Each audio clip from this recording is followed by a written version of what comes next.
السلام علیکم، welcome to my channel Urdu novels and ادبی کہانیاں۔ چاند میرے آنگن میں کی دوسری اور آخری قسط، اور یہ لکھا ہے فاخرہ جبی نے۔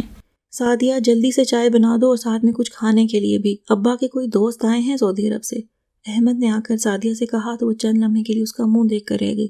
سوچ کے گھوڑے دوڑانے پر معلوم ہوا کہ اس وقت گھر میں کچھ بھی نہیں جو چائے کے ساتھ پیش کیا جا سکے۔ اچھا ایسا ہے کہ میں انڈے ابالتی ہوں، تم بھاگ کر بسکٹ لے آؤ۔ پیسے؟ احمد کی آواز پر وہ کچن کی طرف جاتے ہوئے ٹھٹک گئی۔ میرے پاس پیسے کہاں سے آئے؟ قارون کا خزانہ تو میرے پاس بھی دفن نہیں ہے، سعدیہ نے ہونک بن کر کہا تو جواباً وہ بھی طنز کر گیا۔ اب کھڑی منہ کیا دیکھ رہی ہو؟ جو کچھ اس وقت گھر میں ہے وہی پیش کر دو۔ اسے ساکت و سامت کھڑے دیکھ کر احمد جھنجھلا گیا تھا۔ کباب پڑے ہیں فریج میں، وہ تل دوں یا پھر پائن ایپل کیک رکھ دوں؟ کہو تو پیٹیز بھی اوون میں رکھ کر گرم کر دوں؟ جو کچھ گھر میں ہے وہی پیش کر دو، اس نے جل بھون کر کہا اور پھر اس کی نقل اتارتی کچن میں چلی گئی۔ یہ کچے آلو اور پالک پڑی ہے گھر میں، نوش فرما لیں گے ابا کے سعودی عرب سے آئے ہوئے دوست، یا پھر مسور اور چنے کی دال ہے گھر میں، اسے مکس کر دیتی ہوں تاکہ نمکوں کی جگہ پھانک سکیں ابا کے سعودی عرب سے آئے ہوئے دوست۔ وہ غصے میں ایک ایک لفظ چبا کر کہتی گئی تو اس صورتحال میں بھی احمد کی ہنسی نکل گئی۔ بند کرو اپنا منہ ورنہ تمہاری بتیسی پلیٹ میں رکھ کر چائے کے ساتھ پیش کر دوں گی محترم کو۔ وہ غصے میں بس ایسی کی تیسی کیا کرتی تھی۔ اب تاؤ کھانے سے کیا فائدہ، پہلے نہیں پتا ہوتا کہ گھر میں کوئی مہمان بھی آ سکتا ہے، انسان کوئی تو بندوبست رکھے۔ احمد بھی آخر کہاں تک چپ رہتا۔ ہاں لاٹری نکلی ہوئی ہے نا اماں کی ابا کی، جو ٹوکریاں بھر بھر کے منگوایا کروں۔ اور بھائی کیا ہو رہا ہے یہاں؟ دادی ماندہ نماز پڑھ رہی تھیں، ان کی آوازوں نے ان کے خشوع و خضوع میں خلل ڈالا تو سلام پھیر کر چلی آئیں۔ احمد نے جھٹ پٹ ساری صورتحال سے آگاہ کیا تو وہ سعدیہ کی طرف متوجہ ہو گئیں جو اس صورتحال سے سخت پریشان لگ رہی تھی۔ اس گھر میں ہمیشہ یہی ہوتا ہے، جب بھی مہمان آئے یہ تماشا شروع، اتنے عرصے بعد آئے ہیں ابا کے دوست، کیا سوچیں گے کہ احمد جان بوجھ کر اسے تنگ کر رہا تھا۔ احمد تم اگر بکواس کرنے کی بجائے اماں کو پڑوس سے بلا لاؤ تو زیادہ بہتر ہوگا۔ اماں کیا کریں گی؟ سعدی کے کہنے پر اس نے استفسار کیا۔ اور کچھ نہیں تو کہیں سے ادھار پیسے ہی پکڑ لیں گی۔ چائے کا پانی چولہے پر رکھتے ہوئے وہ خاصی بیزار اور نالاں سی لگ رہی تھی، اور اس سے پہلے کہ احمد جواب میں کچھ کہتا دادی نے اسے روک دیا تھا۔ رہنے دو، گھر میں ہی تیار کر لیں گے کچھ نہ کچھ۔ گھر میں؟ دادی ماں گھر میں اس وقت صرف کچے آلو اور… احمد تم جاؤ یہاں سے اور آدھے گھنٹے بعد آ کر چائے لے جانا۔ دادی نے دیکھا کہ احمد کی باتیں سعدیہ کی پریشانی میں اضافے کا سبب ہی بن رہی ہیں تو اسے فوراً وہاں سے بھگا دیا۔ سعدیہ بیٹی تمہاری امی سبزی کون سی دے کر گئی ہیں؟ پیڑھی پر بیٹھتے ہوئے دادی نے بہت اطمینان سے پوچھا۔ آلو پالک۔ سعدیہ نے حیرت سے انہیں دیکھا۔ بیسن گھر میں ہے کہ نہیں؟ ان کے پوچھنے پر وہ جیسے ایک پل میں سمجھ گئی۔ ہاں بیسن تو ہوگا۔ وہ فوراً اٹھ کر الماری کی طرف بڑھی، یہاں 20 ڈبے بند پڑے تھے۔ دادی کو ایک نظر میں یہ اندازہ ہو گیا تھا کہ مہینوں سے اس الماری کی صفائی نہیں کی گئی۔ خوب تلاش بسیار کے بعد وہ بیسن کا شاپر نکال کر پلٹی تو دادی ماں پالک کے چند بڑے بڑے پتے الگ کر کے بقیہ تھوڑے سے پتوں کو باریک باریک اتر چکی تھیں۔ سعدیہ نے بیسن مل جانے کا مسئلہ سنایا تو اسے چھاننے کی ہدایت کرتے ہوئے دادی نے 1-2 آلو کاٹ لیے تھے، اور جب تک سعدیہ نے بیسن گھولنے کے بعد تیل کی کڑائی چولہے پر رکھی تھی دادی اماں نے چائے تیار کر لی تھی۔ اس نے خالی چولہے پر فوراً انڈے ابالنے چاہے مگر دادی نے روک دیا۔ کل تم نے حلوہ بنایا تھا، تھوڑی سوجی جو باقی بچی تھی وہ کہاں ہے؟ اس کا کیا کریں گی اماں؟ اس نے سبز دھنیا اور مرچیں بیسن میں ملاتے ہوئے حیرت سے پوچھا۔ سوجی اور انڈوں کا حلوہ بنائیں گے؟ اور کیا؟ اور یہ پکوڑوں میں خشک دھنیا باریک پیس کر ملاؤ، اس سے خوشبو بہت اچھی آئے گی۔ انہوں نے اس کی حیرت دور کرنے کے ساتھ ساتھ ہدایت بھی جاری کی۔ مگر مجھے تو یہ حلوہ بنانا نہیں آتا۔ سعدیہ خوب گھبرا رہی تھی۔ ارے تو میں کس لیے بیٹھی ہوں یہاں؟ ان کے دلاسا دینے پر سعدیہ کو کچھ حوصلہ ہوا تو فوراً اٹھ گئی۔ شکر ہے سوجی ذرا جلدی مل گئی تھی۔ دادی اماں میں اس عمر میں وہ پھرتی اور دم خم تو نہیں رہا تھا، مگر اس کے باوجود جب تک وہ واپس آئی انہوں نے تھوڑی سی ادرک اور 4-6 جوے لہسن کے پیس کر ان کا پیسٹ سا تیار کر لیا تھا۔ اس سے ذائقے میں تو کوئی فرق نہیں آئے گا مگر تاثیر غضب کی ہوگی۔ میری عمر کے لوگ بھی کھائیں گے تو انہیں قبض یا پکوڑے ہضم نہ ہونے کی شکایت نہیں ہوگی۔ سعدیہ کے استفسار پر انہوں نے بتایا تھا۔ لاؤ اب میں تمہیں پکوڑے تل دیتی ہوں، تم حلوے کی تیاری کرو۔ انہوں نے بیسن والا برتن ہاتھ میں لیتے ہوئے اسے بتانا شروع کیا۔ پہلے آدھا کپ سوجی اور اسے گھی میں بھوننا شروع کرو، پھر ہم وزن چینی لے کر اس میں 3 عدد انڈے ڈال کر انہیں خوب اچھی طرح مکس کر لو۔ یوں تو 3 انڈے بھی کافی ہیں، لیکن اگر زیادہ نرم حلوہ بنانا ہو تو ان کی تعداد 4 یا 5 بھی ہو سکتی ہے۔ یہ کام تو بلینڈر میں بہت اچھی طرح ہو جائے گا۔ اس نے گھی گرم ہونے کے لیے چولہے پر رکھا اور پھر بلینڈر نکال کر اس میں انڈے اور چینی ڈال کر چند لمحوں بعد ہی اس مکسر سمیت واپس آ گئی۔ اگر مزید انڈے ہیں تو لاؤ، ایک انڈا بیسن میں مکس کر لیتے ہیں، اس سے پکوڑے نہایت خستہ اور مزیدار بنیں گے۔ دادی ماں انڈے بہت ہیں، یہ لیجئے۔ سعدیہ نے شادہ و فرحاں انداز میں انڈا توڑ کر بیسن میں ڈال دیا۔ ساتھ ہی ساتھ اس کی توجہ حلوے کی سوجی کی طرف بھی تھی۔ اب چند منٹ گزرنے کے بعد سوجی کا رنگ ہلکا براؤن ہو گیا اور خوشبو پھیلنے لگی۔ تب اس نے دادی کی ہدایت کے مطابق انڈوں اور چینی کا مکسچر اس میں ڈالا اور پھر خوب بھون لیا۔ زیادہ سے زیادہ 15 منٹ لگے تھے اس حلوے کی تیاری میں۔ ادھر دادی اماں پلیٹ پکوڑوں سے بھر چکی تھیں۔ وہ بھاگ کر چائے کے لیے برتن نکالنے لگی اور جب اس نے چھوٹی پلیٹوں میں حلوہ ڈالنا چاہا تو دادی نے اسے روکا۔ بیٹی، ایک بڑی پلیٹ میں حلوہ ڈالو اور ساتھ میں چھوٹی پلیٹس رکھ دو۔ سعدیہ نے ایسا ہی کیا تھا۔ پھر ٹرے میں چائے کا تھرمس، کپ، حلوہ اور پکوڑے رکھنے کے بعد وہ پلٹی تو دادی ابھی تک مصروف تھیں۔ دادی، اب کیا بنا رہی ہیں؟ ابھی پتہ چل جائے گا، تم ذرا ایک خالی پلیٹ میری طرف کرو۔ سعدیہ نے پلیٹ ان کی طرف بڑھاتے ہوئے بغور دیکھا۔ پکوڑوں کے لیے جو بیسن گھولا گیا تھا آخر میں اس کی تھوڑی سی مقدار برتن میں رہ گئی تھی۔ دادی نے جو بڑے بڑے پتے پالک کے شروع میں الگ کیے تھے انہیں اچھی طرح اس بیسن میں ڈبو کر تل لیا تھا۔ ساتھ میں ایک آدھ آلو کے باریک قتلے بھی تھے اور ان دونوں چیزوں کو ایک الگ پلیٹ میں سجا کر وہ احمد کو بلا لائی تو کچن میں قدم رکھتے ہی وہ ٹھٹک کر رک گیا تھا۔ ازحد حیرت سے اس نے ایک نظر ٹرے پر ڈالی تھی، دوسری سعدیہ کے چہرے پر اور تیسری دادی اماں پر۔ یہ منو سلوہ آج سے پہلے تو ہمارے گھر میں نہیں اترا۔ اس نے پنجوں کے پل بیٹھتے ہوئے بغور ان تمام چیزوں کا جائزہ لیا۔ اچھا، اب جلدی سے لے جاؤ، پہلے ہی بہت دیر ہو چکی ہے۔ سعدیہ نے اسے ٹوکا تو وہ کندھے اچکاتا ہوا اٹھ کھڑا ہوا تھا۔ ویسے اطلاعاً ایک بات عرض کر دوں میڈم کہ آج سے پہلے کسی مہمان کو اتنی جلدی چائے پیش نہیں کی گئی۔ باورچی خانے سے باہر نکلتے ہوئے احمد نے صاف گوئی سے جواب دیا تو وہ کھسیا کر اسے آنکھیں دکھانے لگی۔ ویسے دادی اماں، آپ نے تو واقعی کمال کر دیا۔ میں تو گھنٹہ بھر پریشان ہوتی اور پھر اگر وقت پر اماں نہ آتی تو صرف انڈے ابال کر چائے کے ساتھ رکھ دیتی۔ دادی کے سامنے بیٹھتے ہوئے اس نے بڑی آسانی سے اپنے پھوڑ پن کا اعتراف کیا تھا۔ ارے چندا، وہ زمانے اور تھے جب ہم کمال کیا کرتے تھے۔ اور پھر کمال بھی کیا، اپنی سفید پوشی کا بھرم رکھنے کا ایک طریقہ ہے یہ بھی۔ گھر گھر میں غربت اور افلاس کا یہی عالم ہے۔ انسان کس کس کے سامنے اپنا رونا روئے۔ اور میں تو کہتی ہوں سعدیہ، لباس چھوٹا بھی ہو تو سمٹ کر تن ڈھانپ لینا چاہیے۔ جسم ننگا ہوگا تو اپنے لیے ہی باعث شرمندگی ہوگا نا۔ تو کوشش کیا کرو کہ بوقت ضرورت جو بھی چیز میسر آئے اسے اس انداز سے استعمال کرو کہ لوگ تمہاری صلاحیتوں کا اعتراف کرنے پر مجبور ہو جائیں۔ خیر، اب تم ایسا کرو، یہ تھوڑی بہت چیزیں جو بکھری ہیں انہیں سمیٹ لو۔ دادی نے کہا تو وہ جو بہت غور سے ان کی باتیں سن رہی تھی ایک دم چونک گئی۔ یہ کچرا اٹھا کر ابھی کوڑے دان میں ڈال دو۔ دادی نے اپنی بات کہنے کے بعد غور کیا تھا کہ کچن میں کوڑے دان سرے سے موجود ہی نہیں تھا۔ خیر، یہ کام پھر کسی وقت کے لیے صحیح۔ وہ چونکہ کافی تھکن محسوس کر رہی تھیں، اس باقی کام کو اگلے وقت پر ڈال کر خود کچن سے باہر آ گئیں۔ اگلا دن بہت مصروفیت میں گزرا تھا کیونکہ جوں ہی سعدیہ صفائی ستھرائی سے فارغ ہوئی تھی دادی اماں اسے ساتھ لے کر کچن میں گھس گئی تھیں اور سب سے پہلے الماری کا تمام سامان نکال کر فرش پر ڈھیر کیا تھا۔ گھی کے خالی ڈبے، اچار کی خالی شیشیاں اور بوتلیں سب علم غلم نکال کر الماری کو خالی کیا۔ دالیں لفافوں میں پڑی تھیں اور چند ایک ڈبے جو دالوں کے لیے استعمال ہوتے تھے وہ جوں کے توں خالی پڑے تھے۔ دادی اماں نے چوکی پہ بیٹھے بیٹھے ضرورت کی کچھ چیزیں الگ کیں اور فالتو سامان اکٹھا کر کے فاروق کے ہاتھ کباڑے کو بھجوا دیا۔ اس کے بدلے جو روپے ملے ان سے محلے کی دکان سے ہی پلاسٹک کے چھوٹے بڑے ڈبے منگوا لیے تھے۔ سعدیہ کا جوش و خروش تو دیدنی تھا، وہ گھر میں ایسی ہی تبدیلی چاہتی تھی۔ سو اب بھی دادی کی ہدایت کے مطابق الماری کی خوب جھاڑ پونچھ کر کے اس میں اخبار بجھا رہی تھی۔ اس کام سے فارغ ہوئی تو دادی نے دالیں صاف کرنے پر لگا دیا، ساتھ میں فاروق اور ظفر کو بھی بٹھا لیا۔ خود دادی ماں کی نظر تو اس قابل نہیں تھی، سو انہوں نے بچوں کو کہانی سنانا شروع کر دی تاکہ وہ بور ہو کر بھاگ نہ نکلیں۔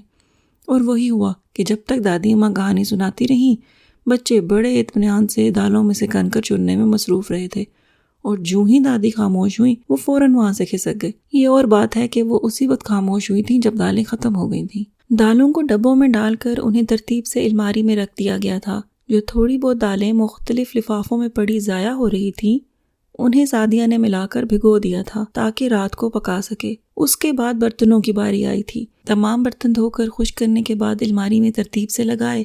جو برتن اضافی تھے انہیں ایک ٹوکری میں رکھ کر دادی نے سختی سے ہدایت کی تھی کہ تینوں وقت کھانے پر صرف یہی برتن استعمال ہوں گے۔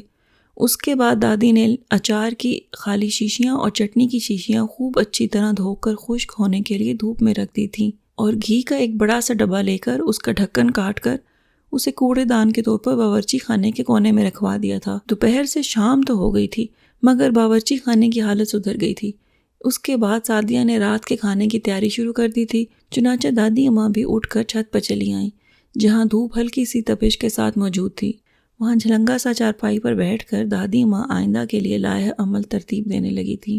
دیکھو سعدیہ بیٹی، اگر غور کیا جائے تو گھر کے تمام افراد کی صحت کی زیادہ تر ذمہ داری تم پر عائد ہوتی ہے، اور اب ذرا سوچو کہ جہاں تم کھانا پکاتی ہو وہاں اگر میلے جھوٹے برتنوں پر ہر وقت مکھیاں بھنبھناتی ہوں اور کوڑے دان سے کچرا باہر کو ابل رہا ہو تو ایسی صورتحال کا کھانے پر پھر کھانا کھانے والوں پر کیا اثر مرتب ہوگا؟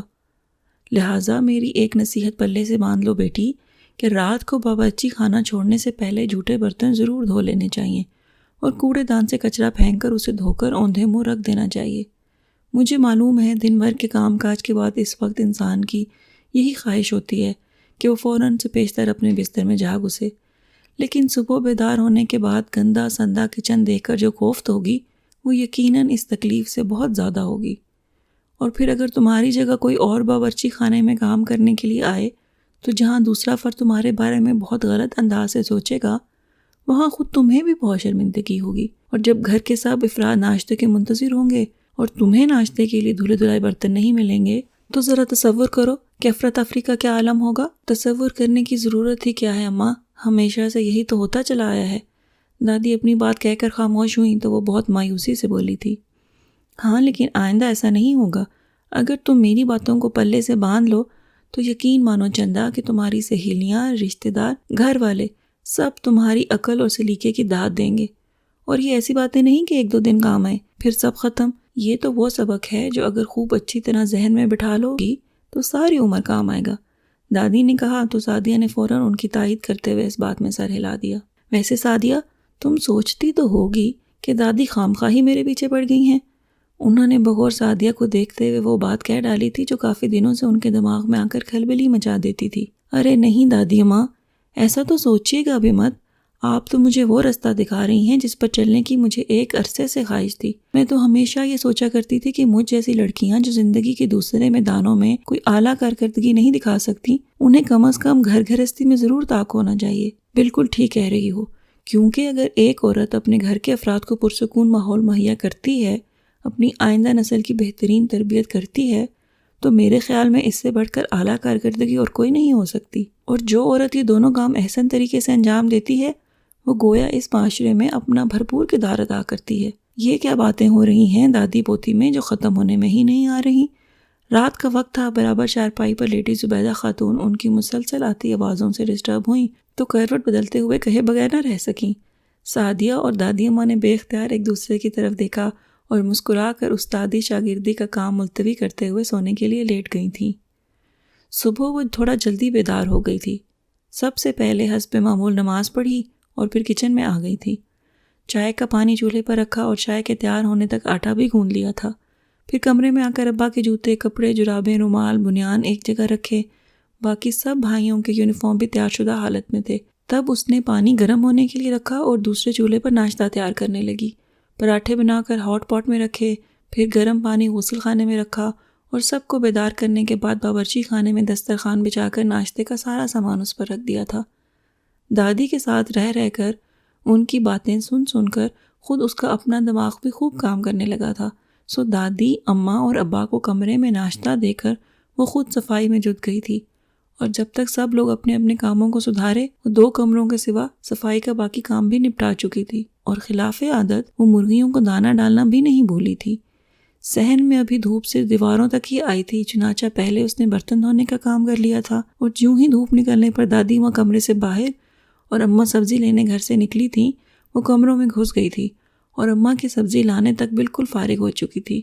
اپنے اس حیرت انگیز کارنامے پر وہ خاصی خوش نظر آ رہی تھی۔ دادی اماں بھی قدرے مطمئن تھیں۔ سعدیہ ٹوکری اور چھری لاؤ بھائی، میں سبزی تیار کر دوں۔ اماں نے ایک مرتبہ پھر سعدیہ کی پلیٹ کروانی تھی، مگر دادی نے بے اختیار ہی انہیں روک دیا تھا۔ رہنے دو بہو، سبزی اسے دو، یہ خود ہی بنا لے گی۔ دادی کے کہنے پر سعدیہ نے اماں کی آنکھوں سے جھلکتی حیرت کو نظر انداز کرتے ہوئے سبزی ان سے لے لی تھی۔ سبزی بنانے سے پہلے دھونے والے کپڑوں کو صرف میں بھگو دو۔ کچن کی طرف جاتے ہوئے سعدیہ نے دادی کی آواز سنی تھی۔ کپڑے بھگونے کے بعد وہ پیاز کاٹ رہی تھی۔ جب دادی نے کچن میں جھانکا، وہ پیاز کاٹنے کے بعد گوبھی کی طرف ہاتھ بڑھا رہی تھی۔ اگر اپنی اماں کی طرح کام کرو گی تو 1 گھنٹہ سبزی بنانے میں لگے گا اور 1 گھنٹہ پکانے میں۔ پیاز براؤن ہونے کے لیے ہلکی آنچ پر رکھ لو اور باقی سبزی کاٹ لو۔ دادی اتنا کہہ کر لوٹ گئی تھی۔ سعدیہ نے کھسیا کر اپنے سر پر ہاتھ مارا اور پھر پیاز چولہے پر رکھ دی، اور پھر بچوں کے اسکول آنے سے پہلے ہی وہ کھانا تیار کر چکی تھی۔ اب کپڑوں کی باری تھی، جنہیں پہلے سے بھگو دینے کی وجہ سے زیادہ مشقت نہیں کرنی پڑی تھی۔ کپڑے پھیلانے کے بعد اس نے نہا دھو کر کپڑے تبدیل کیے تھے، بالوں کو سمیٹ کر چٹیا کی شکل دی تھی۔ اپنا صاف ستھرا حلیہ خود اسے تو بہتر لگا ہی تھا، مگر بھائی بھی نوٹ کیے بغیر نہ رہ سکے تھے۔ اوہو، دیکھنا ذرا، بچے اپنی ماؤں سے عیدی مانگنا نہ شروع کر دیں۔ احمد نے اسے دیکھتے ہی کہا تھا۔ ہیں آپی، آپ کو کیا ہوا ہے؟ ظفر نے حیرت سے کہا تھا۔ وہ ڈھیٹ بنی مسکراتی رہی، مگر جب فاروق نے گھر میں داخل ہوتے ہی بڑے تجسس سے پوچھا تھا کہ آپ کہیں جا رہی ہیں، تو وہ روحان سی ہو کر رہ گئی تھی۔ لو، اب کیا میں نہا کر کپڑے بھی نہیں بدل سکتی؟ وہ پاؤں پٹک کر وہاں سے ہٹ گئی تھی اور سوکھے کپڑے اتارنے لگی تھی۔ کپڑے رکھنے کمرے میں گئی تو دادی اماں پہلے سے وہاں موجود تھیں۔ انہوں نے واضح الفاظ میں کہہ دیا تھا کہ اس الماری کو بھی پوسٹ مارٹم کی اشد ضرورت ہے۔ چنانچہ اگلی صبح یہ مہم بھی سر کر لی گئی۔ تمام غیر ضروری کپڑے جو الماری میں خواہ جگہ گھیرے رکھتے تھے انہیں الگ کر دیا گیا، باقی کپڑے تہہ کر کے رکھ دیے گئے۔ ایک خانے میں احمد اور ابا کے کپڑے تھے، دوسرا خانہ ظفر اور فاروق کے کپڑوں کے لیے مخصوص کر دیا گیا، تیسرے میں حسن، سعدیہ اور اماں کے کپڑے تھے، آخری خانے میں گھر بھر کے تکیوں کے غلاف، بستر کی چادریں اور دوسرے کورز وغیرہ ڈھونڈ کر رکھ دیے تھے۔ اس کے علاوہ ہزار بند رومال، جرابیں اور دیگر چھوٹی چیزیں جن کے گم ہونے کا خدشہ رہتا ہے وہ ایک شاپر میں باندھ کر رکھ دی گئی تھیں۔ سعدیہ اس بات پر خاصی پریشان تھی کہ غیر ضروری اور ناقابل استعمال کپڑوں کا جو ڈھیر پڑا ہے آخر اس کا کیا کیا جائے، مگر دادی اس معاملے میں بھی بہت مطمئن تھی۔ اور مطمئن کیوں تھی اس بارے میں سعدیہ کو بعد میں معلوم ہوا تھا، جب انہوں نے چھوٹے چھوٹے رومال بنا کر اسے دیے کہ جب بھی ہنڈیا بنائی جائے یا دودھ ابالا جائے ان رومالوں سے ہنڈیا یا دیگچی کو ڈھانپ دیا جائے تاکہ وہ مکھیوں سے محفوظ رہ سکیں۔ اس کے علاوہ کچھ ٹرے کورز، 1-2 میز پوش بنائے گئے تھے جن پر دادی کا خیال تھا کہ اگر کڑھائی کر لی جائے تو نہایت خوبصورت لگیں گے۔ سعدیہ کے ذہن نے بروقت کام کیا اور اس نے محلے کی دکان سے فیبرک پینٹس منگوا لیے تھے جو نہ صرف بےحد سستے تھے بلکہ دیکھنے میں بھی خوبصورت لگتے تھے۔ چنانچہ کسی پر کوئی خوبصورت منظر پینٹ کیا گیا اور کسی پر مختلف رنگوں کے پھول بنائے گئے تھے۔ چونکہ یہ تمام مردانہ کپڑے یا اسکول یونیفارم سے کاٹ کر بنائے گئے تھے، اس لیے فیبرک پینٹس ان پر خوب جچ رہے تھے۔ جو رنگدار یا پھولدار کپڑے تھے ان سے 2-3 بڑے بڑے رومال بنا کر کچن میں رکھ دیے تھے۔ ایک کپڑا کھانا وغیرہ بنانے کے بعد چولہا صاف کرنے کے لیے تھا جو چولہے کے پاس رکھا گیا تھا اور جسے ہر روز دھونے کی تاکید بھی دادی نے کی تھی۔ دوسرا دھلے ہوئے برتن خشک کرنے کے لیے تھا۔ 1-2 سوٹ ایسے بھی تھے جو خاصی اچھی حالت میں تھے مگر سائز چھوٹا ہونے کی بنا پر یوں ہی پڑے رہتے تھے، انہیں اٹھا کر ٹرنک میں رکھا گیا کہ یہ پھر کسی کام آ جائیں گے۔ غرض اسی طرح محض 2 ماہ میں گھر میں حیرت انگیز مگر نہایت خوشگوار تبدیلیاں رونما ہوئی تھیں۔ دادی اس بات پر بہت خوش تھیں کہ سعدیہ گھر گرہستی کا ذوق و شوق رکھتی تھی۔ دادی اماں نے اس کو انگلی تھام کر چلنا سکھایا تھا مگر وہ بھاگنے لگی تھی۔ انہوں نے اپنے تجربے سے کام لیتے ہوئے اس سے 10 چیزیں سکھائی تھیں تو سعدیہ نے اپنے ذاتی تجربے کی بنا پر 10 کو 20 بنا دیا تھا۔ دادی کریشی کا کام اچھی طرح جانتی تھیں۔ سعدیہ نے ایک ہی دن میں یہ ہنر بھی حاصل کر لیا تھا اور پھر ایک ہفتے میں اس نے کریشی سے اون کی نہایت خوبصورت ٹوکری تیار کر لی تھی۔ اس سے مضبوط بنانے کے لیے اس نے اندر کی سائڈ پر موٹا سا گتا لگا دیا تھا۔ دیکھنے میں یہ نہایت خوبصورت ڈیکوریشن پیس کا تاثر دیتی تھی، لیکن سعدیہ نے اس میں سلائی کا تمام سامان رکھنے کے ساتھ ساتھ نیل کٹر، انچی ٹیپ جیسی چیزیں بھی رکھ دی تھیں جن کو ڈھونڈنے کے لیے اس سے پہلے اسے پورا گھر چھاننا پڑتا تھا۔ ہاں، البتہ ایک چیز سے وہ اب بھی سخت نالاں تھیں، وہ یہ کہ بچوں کی کتابیں، کاپیاں اور بستے یوں ہی چارپائیوں پر بکھرے رہتے تھے۔ دادی سے اس کا ذکر کیا تو انہوں نے صاف صاف کہہ دیا اگر بچوں کے پاس کتابیں رکھنے کا کوئی مستقل ٹھکانہ نہیں ہوگا تو وہ ایسا ہی کریں گے۔ لیکن اب مستقل ٹھکانہ کہاں سے لایا جائے؟ وہ عجیب مخمسے میں پڑ گئی تھی۔ دادی اماں چند لمحے کے لیے سوچتی رہیں، پھر پورے گھر کا جائزہ لیا۔ جو 2 کمرے زیر استعمال تھے ان میں ہر ایک میں 2 الماریاں بنی ہوئی تھیں۔ سعدیہ، یہ کمروں میں دیواروں کے بیچ جو الماریاں ہیں ان میں کون سی چیزیں پڑی ہیں؟ کچھ بھی نہیں، پرانی کتابیں اور اخبار وغیرہ ہیں۔ بس پھر تو کام بن گیا۔ دادی کے مانی خیز لہجے پر سعدیہ نے چوم کر انہیں دیکھا اور پھر ان کی بات سمجھ کر ایک دم کھل اٹھی۔ اگلے روز فراغت پاتے ہی سعدیہ ردی جمع کرنے میں لگ گئی تھی۔ دادی دروازے کے آس پاس منڈلانے لگی۔ زبیدہ خاتون حسب معمول محلے کی سیر کو نکلی ہوئی تھی۔ ردی والا آیا تو دادی نے ساری ردی اس کے حوالے کر دی۔ اس سے جو پیسے ملے ان میں سے کچھ پیسے مزید شامل کیے اور ہمسائے کے لڑکے کو ساتھ لے کر باہر نکل گئیں۔ ارادہ تو بازار جانے کا تھا، مگر جب ہمسائے کے لڑکے کی زبانی معلوم ہوا کہ یہیں 2 گلیاں چھوڑ کر ایک نرسری موجود ہے تو وہ سیدھی ادھر کو ہو لیں۔ واپس آئیں تو نرسری کا ایک آدمی سائیکل پر ادھر ادھر لٹکتے تھیلوں میں گملے رکھے ان کے پیچھے پیچھے تھا۔ گھر میں گملوں سمیت داخل ہوئیں تو سعدیہ حیرت زدہ سی آگے بڑھی تھی۔ دادی ماں یہ کیا؟ چھوٹے بڑے کتنے ہی گملے تھے، کسی میں بیل لگی ہوئی تھی تو کسی میں پھولدار پودے۔ بس بیٹی اچانک ہی ارادہ بن گیا، سوچا گھر میں سبزہ ہو تو آنکھوں کو بھلا معلوم ہوتا ہے، اسی لیے یہ گملے اٹھا لائی، اور پھر سستے میں بھی تو مل رہے تھے۔ یہ جو چھوٹے چھوٹے ہیں ان میں سے کوئی 15 روپے کا ہے تو کوئی 20 روپے کا، بس پھر میں تو اٹھا لائی۔ بہت اچھا کیا، مجھے تو خود بہت شوق ہے گھر میں گملے رکھنے کا، سعدیہ نے کہا اور گملے رکھنے کے لیے جگہ کا انتخاب کرنے لگی۔ احمد اور فاروق وغیرہ اسکول سے واپس آئے تو وہ سیدھی انہیں کمرے میں لے گئی۔ صاف ستھری الماریاں اور ان پہ لٹکتے جالی کے پردے۔ فاروق کی تو گویا عید ہو گئی، فوراً اپنے جمع شدہ سٹیکر نکال کر الماری سے جانے لگا۔ اپنے رنگین مارکرز، ہاتھ سے بنائی ہوئی تصویریں، بچپن کے ٹوٹے پھوٹے کھلونے، اس نے سب کے سب الماری میں رکھ لیے تھے۔ احمد بھی کافی خوش نظر آ رہا تھا، کیونکہ وہ پہلے ہی اپنی چیزیں رکھنے کے لیے کسی مستقل ٹھکانے کی تلاش میں رہتا تھا۔ ظفر اور حسن کا بھی یہی حال تھا۔ سعدیہ ان کی طرف سے مطمئن ہو کر باہر نکلی تبھی اماں چلی آئیں۔ ایک مٹھی میں مونگ پھلی دبا رکھی تھی، کڑکڑاتی آ رہی تھی۔ چند چھلکے ڈیوڑی میں پھینکے، چند صحن میں، باقی سعدیہ سے گملوں کی بابت پوچھتے ہوئے برآمدے میں بکھیر دیے۔ دادی نے دیکھا تو بے اختیار ٹوک دیا، اے بہو، بچی نے اتنی محنت سے صفائی کی تھی اور تم پھر سے گند ڈالنے لگی ہو۔ جواباً زبیدہ خاتون نے لاپرواہی سے انہیں دیکھا، بے نیازی سے آخری چھلکا بھی ہوا میں اچھالا اور پھر ہاتھ جھاڑتے ہوئے ان کے برابر آ بیٹھی۔ کچھ نہیں ہوتا اماں، تھوڑے چھلکے ہی تو ہیں، اٹھا لے گی۔ اور یہاں کون سے وزیر دورے پر آ رہے ہیں جو ہنگامی حالت نافذ ہو؟ ویسے اماں، مونگ پھلی تھی بڑی میٹھی، سکینہ کا بیٹا بازار سے لایا تھا، یہاں تو کسی کام کی نہیں ملتی۔ زبیدہ خاتون کی اپنی ہی دلچسپیاں تھیں اور جب سے دادی یہاں آئی تھیں وہ گھر کی طرف سے زیادہ ہی لاپرواہ ہو گئی تھیں۔ دادی نے بس ایک نظر انہیں دیکھا اور پھر طویل سانس لے کر ان کی بے تکی باتیں سننے لگی۔ رمضان کی آمد میں محض چند دن رہ گئے تھے، لیکن گھر میں اس کے استقبال کی کوئی خاص تیاریاں دیکھنے میں نہیں آ رہی تھیں۔ دادی نے سرسری سے انداز میں بہو سے اس کا ذکر کیا تو جواباً انہوں نے کہا تھا، تیاری کیا کرنی ہے اماں، رمضان آئے گا اور روزے رکھ لیں گے، اللہ اللہ خیر صلاح۔ لیکن پھر بھی بہو، ماشاءاللہ بھرا پورا گھر ہے، کچھ آنے جانے والے لوگ بھی ہوتے ہیں، افطاری سحری آخر کچھ تو انتظام کرنا چاہیے نا۔ دادی نے قدرے حیرت سے انہیں دیکھا۔ ہاں وہ تو میں سعدیہ کے ابا سے کہہ دوں گی، سارا سودا سلف وہی لے آئیں گے۔ اے لو، ارے اسے کیا معلوم کیا کیا چیزیں خریدنی ہیں، کتنے داموں میں خریدنی ہیں، وہ تو سارے پیسے بھاڑ میں جھونک آئے گا۔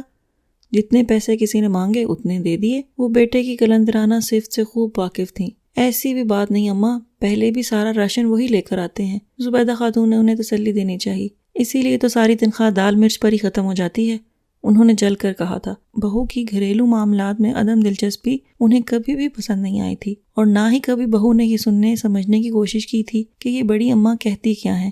چنانچہ دادی بھی خاموش ہو رہی تھی۔ لیکن 2 روز بعد جب تنخواہ ملنے پر سعدیہ نے اماں کی بنوائی ہوئی سودا سلف کی لسٹ ابا کے ہاتھ میں دی تھی تو دادی نے بڑے آرام سے وہ لسٹ اور روپے فیضان سے لے لیے تھے۔ یہ خریداری میں خود کروں گی، انہوں نے بڑے مان سے کہا تھا۔ فیضان کے سر سے تو بوجھ اتر گیا تھا تو بخوشی انہیں پیسے تھما دیے۔ اگلے روز وہ احمد کے سر ہو گئیں کہ وہ انہیں بازار لے کر جائے۔ احمد نے شام تک کا کہہ کر ٹال دیا۔ شام ہوئی تو اگلی صبح کا کہہ کر دامن بچا گیا۔ دادی کو خوب علم ہو گیا تھا کہ وہ کنی کترا رہا ہے، لہٰذا اگلی شام جب احمد گھر میں داخل ہوا تو وہ اسی وقت اٹھ کھڑی ہوئیں۔ احمد بس گردن کھجاتا رہ گیا۔ دادی اماں، اب اس عمر میں آپ بازار میں کہاں خوار ہوں گی؟ لائیں میں چیزیں لا دیتا ہوں۔ اس عمر میں کیا مطلب ہے بھائی تمہارا؟ کیا میں بوڑھی ہو گئی ہوں ہیں؟ ارے بوڑھا تو وہ ہوتا ہے جس کے بدن میں دم خم نہ رہے۔ ارے میرے ہاتھ پاؤں تو آج بھی جوانوں کی طرح کام کرتے ہیں، دماغ اور نظر اللہ کے فضل سے بالکل ٹھیک ٹھاک ہے، دانت بھی 32 کے 32 پورے ہیں۔ تمہاری اماں سے زیادہ بوڑھی نہیں ہوئی؟ دادی کہتے کہتے بیرونی دروازہ پار کر گئی تھی۔ احمد نے بے چارگی سے پلٹ کر سعدیہ کو دیکھا اور پھر دعائے خیر کا اشارہ کرتا ہوا باہر نکل گیا، جبکہ سعدیہ اس کی عقب میں مسکراتی رہ گئی تھی۔ پھر وہ خود اپنے کاموں میں لگ گئی۔ رفتہ رفتہ شام کی سرخی سیاہی میں بدلنے لگی تھی۔ وہ رات کا کھانا پکا کر فارغ ہوئی تو احمد اور دادی ماں کے انتظار میں ڈیوڑی کے چکر لگانے لگی۔ کافی دیر ہو گئی تھی انہیں گئے ہوئے۔ وہ فکر مند سی ہو گئی۔ کافی انتظار کے بعد خدا خدا کر کے بیرونی دروازہ کھلا۔ سب سے پہلے احمد اندر داخل ہوا تھا، چھوٹے بڑے تھیلوں میں لدا پھندا، ماتھے پہ تیوریاں، منہ غبارے کی طرح پھولا ہوا۔ سعدیہ نے فوراً آگے بڑھ کر سامان اس کے ہاتھوں سے لینا چاہا، مگر وہ پاؤں پٹکتا ہوا برآمدے میں گیا اور سارا سامان وہیں ڈھیر کر کے خود کمرے میں گھس گیا۔ احمد، دادی ماں کو بازار میں چھوڑ آئے ہو کیا؟ دادی کو اس کے پیچھے نہ آتے دیکھ کر وہ فوراً اس کی طرف لپکی۔ اگر چھوڑ بھی آیا ہوں تو فکر نہ کرو، بازار انہیں خود یہاں چھوڑنے آ جائے گا، کیونکہ وہ بھی انہیں زیادہ دیر برداشت نہیں کر سکے گا، احمد نے خاصے جلے بھنے انداز میں کہا۔ تبھی بیرونی دروازے میں دادی ایک ہائے کے ساتھ نمودار ہوئی تھی۔ سعدیہ نے فوراً آگے بڑھ کر انہیں سہارا دیا اور تھام کر کمرے میں آ گئی۔ اف سعدیہ بیٹی، تھکن سے میرا تو برا حال ہو گیا۔ انہوں نے چارپائی پر بیٹھتے ہی اپنے پیر جوتوں کی قید سے آزاد کیے اور انہیں انگوٹھوں کی مدد سے مسلنے لگیں۔ آپ بھی تو خود کو جوان ثابت کرنے پر تل گئی تھیں دادی اماں، احمد نے جان بوجھ کر انہیں چھیڑا۔ تم تو خاموش ہی رہو۔ انہوں نے پہلے احمد کو گھورا، پھر سعدیہ کی طرف متوجہ ہوئیں۔ سارا وقت اس لڑکے نے تنگ کیے رکھا مجھے۔ اب دیکھو نا، اشیاء کی جانچ پرکھ میں کچھ وقت تو لگتا ہی ہے نا۔ ایسا تو نہیں ہو سکتا کہ بندہ علم غلم چیزوں پر پیسے خرچ کر کے مطمئن ہو جائے۔ اور یہ دکاندار، توبہ، گاہک کو تو بے وقوف سمجھ لیتے ہیں۔ وہ دکانداروں کو کوسنا شروع ہو گئیں تو سعدیہ ان کے لیے کھانا لینے کچن میں آ گئی۔ وہاں اماں بیٹھی سارے سامان کا جائزہ لے رہی تھیں۔ اسے دیکھتے ہی منہ بنایا اور ہاتھ میں پکڑا تھیلا کئی فٹ دور کھسکا دیا۔ اللہ جانے کیا علم غلم اٹھا لائی ہیں یہ، گاجر، مولیاں، آلو، میں نے تو ایسا کچھ نہیں لکھوایا تھا، اپنی مرضی سے ہی اٹھا کر لے آئیں، سارے پیسے برباد کر کے رکھ دیے۔ اب اس عمر میں انہیں کچھ کہوں تو میں ہی بری بنوں گی نا۔ اماں بڑبڑاتی ہوئی وہاں سے اٹھ گئی تھیں۔ سعدیہ نے حیران ہوتے ہوئے سامان کا اثرنو جائزہ لیا۔ اکثر چیزیں ان کی بنائی گئی لسٹ کے مطابق نہیں تھیں۔ اگر دادی یہ سب چیزیں لائی ہیں تو یقیناً فائدہ مند ہی ہوں گی۔ دادی جیسی خاتون پیسے برباد کریں، یہ تو ہو ہی نہیں سکتا۔ سعدیہ کسی صورت بھی دادی کے خلاف نہیں سوچ سکتی تھی اور اس کی یہی سوچ اگلے روز بالکل درست ثابت ہوئی تھی۔ سعدیہ کی توقع کے برعکس اگلی صبح دادی ماں بالکل حشاش بشاش تھیں۔ گزشتہ رات کی تھکن کے ان کے چہرے پر آثار تک نہ تھے۔ وہ روزمرہ کے کام کاج سے فارغ ہوئی تو دادی نے اسے آواز دے کر کچن میں بلا لیا۔ اماں خفا خفا سی دھوپ میں چادر لیے لیٹی ہوئی تھیں۔ وہ کچن میں آئی تو دادی نے تھیلے میں سے گاجریں نکال کر اس کے حوالے کر دیں۔ انہیں خوب اچھی طرح دھو کر ان کا چھلکا کھرچ دو۔ لیکن دادی اماں، اس کا کرنا کیا ہے؟ تمہاری اماں نے بازار کا اچار لانے کو کہا تھا، مگر وہ تو یوں ہی برتنوں میں کھلا پڑا تھا، میرا دل نہیں چاہا لینے کو۔ جو اچار شیشیوں میں بند ملتا ہے، ایک تو مہنگا تھا، پھر اتنا کم تھا کہ 10-15 روز میں ہی ختم ہو جاتا، لہٰذا میں مولی گاجریں لے آئی ہوں، گھر میں اچار بنا لیں گے، صاف ستھرا ہوگا اور مہینہ بھر آرام سے چل جائے گا۔ دادی اماں نے مولیاں بھی ٹوکری میں رکھتے ہوئے اسے بتایا تو وہ ان کی عقل مندی کی داد دیے بغیر نہ رہ سکی اور پھر ان کے ساتھ مل کر اچار بنانے لگی۔ اس کا خیال تھا کہ کافی وقت لگے گا اس کام میں، لیکن دادی نے تو اس کام کو بھی چٹکی بجا کر تمام کر دیا تھا۔ گاجروں اور مولیوں کو دھو کر چھیلنے کے بعد انہوں نے اسے مناسب سائز میں کاٹ کر سرسوں کے تیل سے نکال کر ٹھنڈا کرنے کے بعد ان پر اندازے سے ہی پسی ہوئی سرخ مرچ، نمک اور ٹاٹری چھڑک دی تھی۔ پھر اسے اچار کی شیشیوں میں ڈالنے کے بعد اس میں سرسوں کا وہی تیل ڈال دیا تھا جس میں وہ فرائی کی گئی تھی۔ لو بھائی، مجھے یقین ہے کہ اتنا مزیدار اور جھٹ پٹ تیار ہونے والا اچار تم نے کبھی نہیں کھایا ہوگا۔ دادی نے کہا تو وہ ایک دم حیران رہ گئی۔ ہیں؟ تو کیا یہ تیار ہو چکا ہے؟ ہاں بالکل، چاہو تو ابھی کھا کر دیکھ لو۔ اور ہاں، یہ بھی بتا دوں کہ اگر تمہیں پسند ہو تو مٹر کے دانے نکال کر انہیں تیل میں ہلکا سا فرائی کرنے کے بعد تم اس اچار میں شامل کر سکتی ہو، تمہیں یقیناً وہ بہت مزے کے لگیں گے۔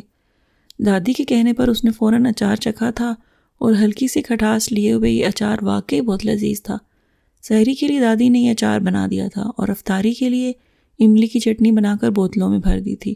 سعدیہ نے دادی کے کہنے پر تمام مسالے پیس کر رکھ لیے تھے اور پہلے روزے میں رات کو ہی سحری کا زیادہ تر انتظام کر لیا تھا تاکہ صبح اگر دیر سے آنکھ کھولے تب بھی پریشانی کا سامنا نہ کرنا پڑے۔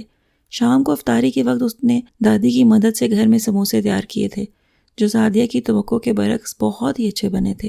دادی کے لیے تو یہ عام سی بات تھی کہ وہ اور سریا اکثر ہی سموسے گھر پر تیار کر لیا کرتی تھیں۔ سعدیہ البتہ اپنی کارکردگی پر بہت خوش نظر آ رہی تھی۔ جتنے پیسوں میں بازار سے سموسے لا کر بانٹ کر کھائے جاتے تھے، اتنے ہی پیسوں میں سب گھر والوں نے جی بھر کے سموسے کھائے، بلکہ آس پڑوس میں بھی بھجوائے گئے تھے۔ اس کی دیکھا دیکھی مینا نے بھی کوشش کی مگر بری طرح ناکام ہوئی۔ نتیجتاً خوب ڈانٹ کھائی اپنی بیبے سے۔ میں نے کہا تھا نا، کتابیں پڑھ لینے سے کچھ نہیں ہوتا، گر تو ماؤں کے سکھانے سے ہی آتے ہیں۔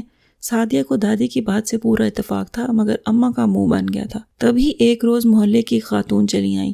باتوں ہی باتوں میں وہ بچوں کی پڑھائی اور ان کے نالائکی کا رونے لگی۔ سعدیہ نے انہیں بچوں کو ٹیوشن رکھوانے کا مشورہ دیا تو جواباً انہوں نے یہ ذمہ داری اسی کے سر ڈال دی، اور ڈالی بھی اس لجاجت بھرے لہجے میں کہ اسے ہاں کرتے ہی بنی۔ ٹیوشن فیس کی بات ہوئی تو سعدیہ ایک لمحے کے لیے سوچ میں پڑ گئی۔ اس عورت کی گھر میں 3-4 بھینسیں تھیں اور محلے کے ہر گھر میں انہی کے گھر سے دودھ جاتا تھا۔ چنانچہ سعدیہ نے کہہ دیا کہ پیسے کے بجائے وہ ہر روز دودھ ان کے گھر پہنچا دیا کریں۔ وہ عورت بخوشی راضی ہو گئی اور اگلی ہی صبح خالص اور تازہ دودھ گھر میں آنے لگا۔ گوالے کا حساب کتاب کر کے اسے فارغ کر دیا گیا اور اس پانی میلے دودھ سے جان چھوٹنے پر سب ہی نے شکر ادا کیا تھا۔ شروع میں وہ سارا دودھ ابال کر رکھنے لگی، مگر ایک تو روزے اور دوسرے کوئی بھی دودھ اتنے شوق سے نہیں پیتا تھا، چنانچہ وہ روز رات کو کچھ دودھ کی سویٹ ڈش بنا لیتی اور باقی کو جاگ لگا کر دہی بنا لیتی۔ جو دہی سحری میں استعمال ہونے سے بچ جاتا اس کی لسی بنا کر مکھن نکال لیا کرتی۔ اب اتنی سردی میں لسی تو کوئی پیتا نہیں تھا، سو دادی کی ڈانٹ ٹپٹ کے بعد سعدیہ اس سے اپنے بال دھونے لگ گئی، اور دادی کی ڈانٹ ٹپٹ کا نتیجہ اتنے خوبصورت بالوں کی شکل میں سامنے آیا کہ اس نے دونوں گھٹنے ٹیک کر باقاعدہ طور پر دادی کو گرو مان لیا تھا۔ انہی کی بدولت اس کی زندگی ایک پرسکون ندی کی مانند رواں دواں ہو گئی تھی۔ وہ تو مطمئن تھی ہی، گھر والوں کی باتوں نے اسے مزید پر اعتماد بنا دیا تھا۔ ابا میٹھے کے بہت شوقین تھے، رات کو مزے سے سویٹ ڈش لیتے اور ساتھ ہی کہتے، لگتا ہے اس دفعہ شروع کی تاریخوں میں ہی تنخواہ پار ہو جائے گی۔ سعدیہ تمہاری لاٹری نکل آئی ہے کیا، یا پھر قارون کا خزانہ ہاتھ لگ گیا ہے؟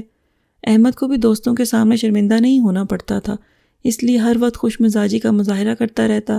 ہر روز نیا صاف ستھرا لباس پہن کر باہر نکلتا تو واپسی پر اس کے لیے کوئی نہ کوئی چیز ضرور لے آتا۔ اماں جو پہلے ہر وقت اسے کوسنے میں لگی رہتی تھیں، اب ہر آنے جانے والے کے سامنے اس کی تعریف کرتے نہ تھکتی، اور سعدیہ دل ہی دل میں سارا کریڈٹ دادی اماں کو دے دیتی۔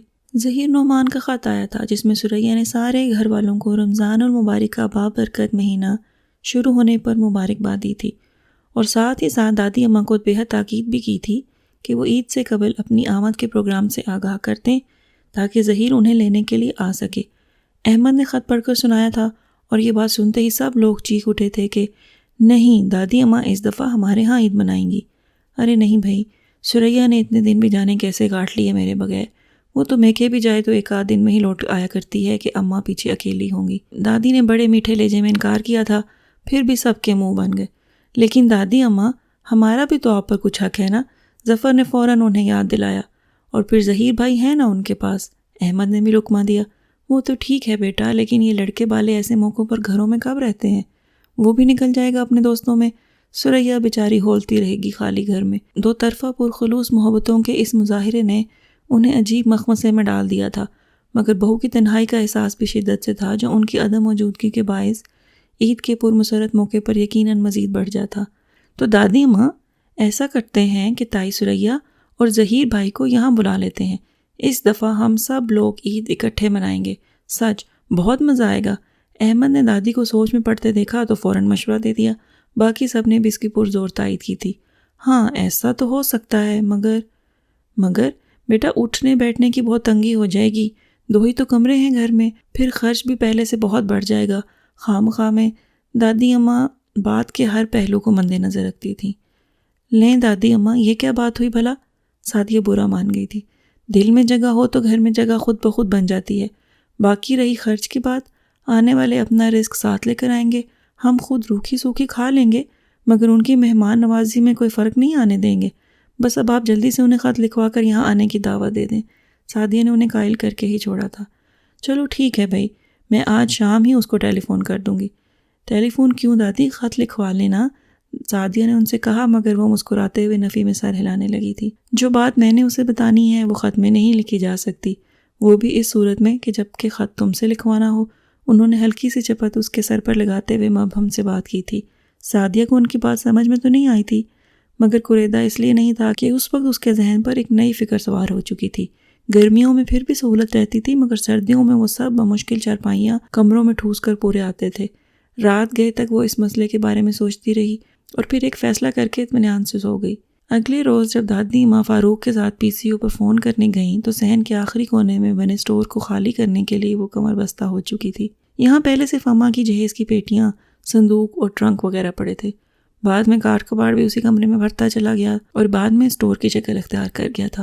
اسٹور خالی کرنا شروع کیا تو کئی چیزیں ایسی نکل آئیں جو دادی کی ٹریننگ کے بعد اب کارآمد بنائی جا سکتی تھیں، انہیں نکال کر سعدیہ نے الگ کر لیا تھا۔ باقی کچھ مرمت کے قابل کرسیاں تھیں، کوئی ایک ٹانگ کی میز تھی، کچھ پرانے بیگ، پرانے جوتے اور اسی قسم کی الم غلم چیزیں، جن میں کچھ تو اماں سے آنکھ بچا کر اس نے باہر پھینکوا دی، باقی کا سارا سامان چھت پر موجود کوٹھری میں پہنچا دیا جہاں سردیوں کے لیے ایندھن وغیرہ رکھا جاتا تھا۔ 2 دن کی لگاتار محنت کے بعد اس نے پانی کا پائپ لے کر فرش اور دیواروں کے ساتھ چھت بھی دھو ڈالی۔ یہ کمرہ باقی کمروں کے نسبت کافی کشادہ تھا۔ اماں کی پیٹیاں ایک دیوار کے ساتھ لگائیں تو 4 چارپائیوں کی جگہ آسانی سے نکل آئی۔ اس نے کورز ڈھونڈ ڈھانڈ کر دھوئے اور پیٹیوں پر ڈال دیے، چارپائیوں پر چادریں بچھا کر تکیے رکھ دیے۔ کمرے کی دائیں دیوار کے ساتھ ابھی بھی کافی جگہ بچ رہی تھی، وہاں اس نے اسٹور سے نکلی ہوئی ایک موٹی سی دری کو دھو کر پیوند کاری کر کے بچھا دیا تھا، اوپر ایک چادر ڈال کر گھاؤ تکیہ رکھ دیا تھا۔ گھر میں عبادت کے لیے بالخصوص رمضان کے دنوں میں پرسکون جگہ کی کمی ہمیشہ محسوس ہوتی تھی، سو اب وہ بھی پوری ہو گئی تھی۔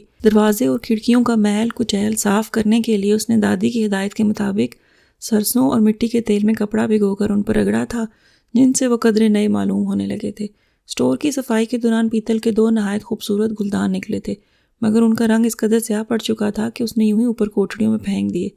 بعد میں دادی سے سرسری انداز میں ذکر ہوا تو انہوں نے فوراً گلدان واپس منگوا لیے، پھر سنگترا کاٹ کر اس پر لیموں لگا کر گلدان پر رگڑا تو چند منٹ میں ہی گلدان خوب چمک اٹھے تھے۔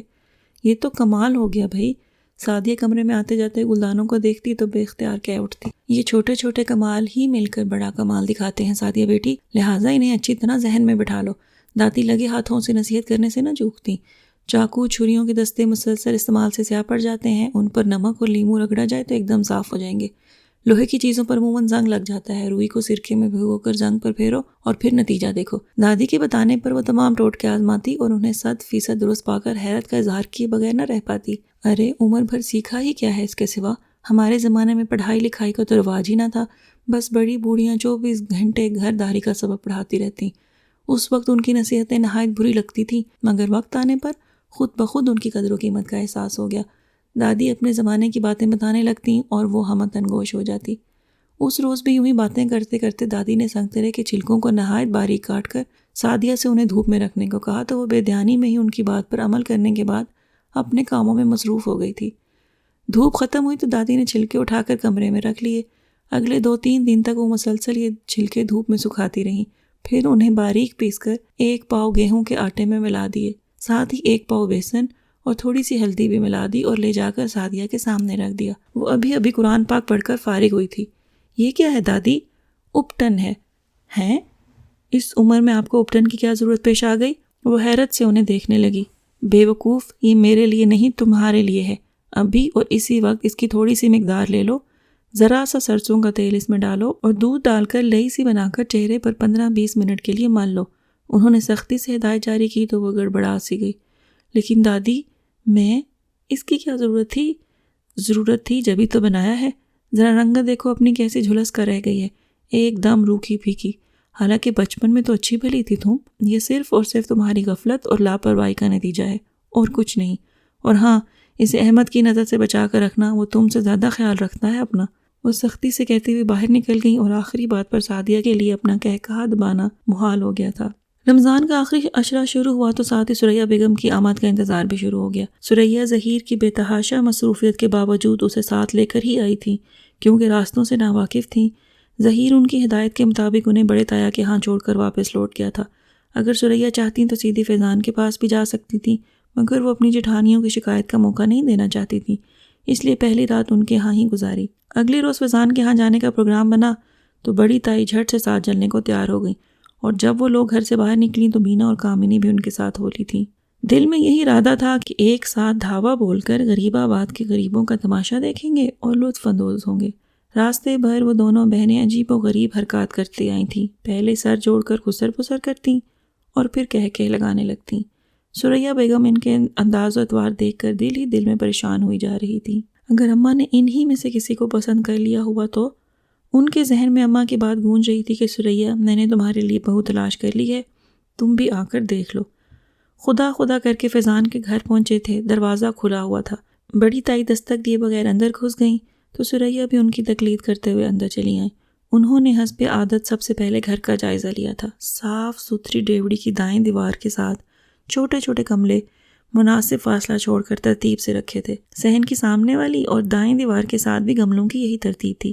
برآمدے کے ستونوں کو ہری بھری بیل نے اس طرح ڈھانپ رکھا تھا کہ ستون تقریباً چھپ کر رہ گئے تھے۔ صاف ستھرا کشادہ صحن کسی بھی علائش سے پاک تھا۔ وہ دل ہی دل میں اپنی دیورانی کو داد دے کر رہ گئی تھی۔ ارے گھر میں ہے کوئی؟ شام کا وقت تھا مگر ہر طرف بالکل خاموشی چھائی ہوئی تھی۔ بڑی تائی کی پاٹدار آواز صحن میں گونجی تو کمرے میں اونگتی دا اماں ہڑبڑا کر اٹھ بیٹھیں۔ دادی نوافل پڑھنے کے بعد کمر سیدھی کرنے کو لیٹی تھیں، وہ بھی چونک گئیں۔ سعدیہ قرآن پاک کی تلاوت کرتے ہوئے لمحہ بھر کو ٹھٹک گئی تھی۔ چند لمحے انتظار کے بعد اماں چپل گھسیٹتی باہر نکلی تھیں۔ بسم اللہ، آج تو بڑے بڑے لوگ آئے ہیں ہمارے گھر۔ ان کے پرتپاک انداز اور خصوصاً بڑے لوگوں کا سنتے ہی بڑی تائی کی گردن کچھ مزید اکڑ گئی تھی۔ اتنے میں سعدیہ اور دادی بھی آ گئیں۔ سعدیہ بڑی تائی کے ساتھ ساتھ بینا اور کامنی کی آمد پر خاصی حیران تھی۔ خیر سب لوگوں کو کمرے میں بٹھا دیا گیا تھا، جہاں بائیں دیوار کے ساتھ کرسیاں رکھی گئی تھیں اور ان کے سامنے چٹائی پر کشن رکھے ہوئے تھے۔ سعدیہ نے سب سے پہلے روزے کے متعلق پوچھا تو بینا اور کامنی کا روزہ تو نہیں تھا، مگر سب کے سامنے انکار کرتے شرمندگی کا سامنا کرنا پڑا تو فوراً اقرار میں سر ہلا دیا۔ کچھ دیر ان کے پاس بیٹھ کر گپ شپ کرنے کے بعد وہ کچن میں آ گئی تھی۔ چونٹی کے بھی پر نکل آئے۔ اپنے پیچھے اس نے بینا کی سرگوشی سنی تھی مگر نظر انداز کر دیا تھا۔ باورچی خانے میں آ کر اس نے سب سے پہلے وقت دیکھا تھا۔ روزہ کھلنے میں 1 گھنٹہ باقی تھا اور اس 1 گھنٹے میں ہی اسے سب کچھ کرنا تھا۔ اس نے سب سے پہلے ان چیزوں کا جائزہ لیا جو اس کے پاس موجود تھیں اور پھر ان چیزوں کو ذہن میں رکھا تھا جو اس نے بنانی تھیں۔ آج افطاری میں اس نے دہی بڑے بنانے کا ارادہ کیا تھا، لہٰذا اس کا سامان تو مکمل تھا۔ پکوڑوں کے لیے بیسن وہ پہلے ہی گھول کر رکھ چکی تھی، لہٰذا سب سے پہلے پکوڑیاں تل کر ٹھنڈے پانی میں ڈالی تھی، پھر باقی سب چیزیں کھلے برتن میں ڈال دی تھیں۔ دہی بڑوں میں ڈالنے کے لیے جو آلو اس نے ابالے تھے اس میں سے آدھے اس نے بچا لیے تھے۔ دہی بڑے تیار کر کے اس نے ایک طرف رکھ دیے۔ کل افطاری میں اس نے سموسے بنائے تھے، تھوڑا سا میدا بچ گیا تھا جسے اس نے گیلے کپڑے میں لپیٹ کر رکھ دیا تھا۔ وہ اب تک جھونکا تو نرم تھا۔ سعدیہ نے جلدی سے اس کی پونیاں بنائیں، ابلے ہوئے آلوؤں میں سے 2-4 آلو بچا کر باقیوں کا بھرتا بنایا اور 7-8 سموسے تیار کر لیے۔ بچے ہوئے آلو کو کاٹ کر اس نے ایک باؤل میں ڈالا، پھر چنے جو کہ اس نے دہی بڑوں میں ڈالنے کے لیے ابالے تھے کچھ زیادہ ابال لیے تھے۔ ارادہ تھا کہ تڑکا لگا کر سالن بنا لے گی، مگر اب اس نے یہ ارادہ ملتوی کرتے ہوئے آلوؤں اور چنوں کو مکس کیا تھا۔ اس میں سرخ مرچ اور نمک کے ساتھ املی کی چٹنی بھی ڈالی تھی، پھر ٹماٹر اور پیاز باریک باریک کاٹ کر اس پر ڈالی اور آخر میں کٹی ہوئی سبز مرچ، تھوڑا سا کٹا دھنیا اور لچھے دار پیاز بنا کر سجاوٹ کے طور پر کاٹ کے اوپر رکھ دیے تھے۔ تینوں چیزیں تیار ہو چکی تھیں۔ تبھی دادی اماں نے اسے پکار لیا۔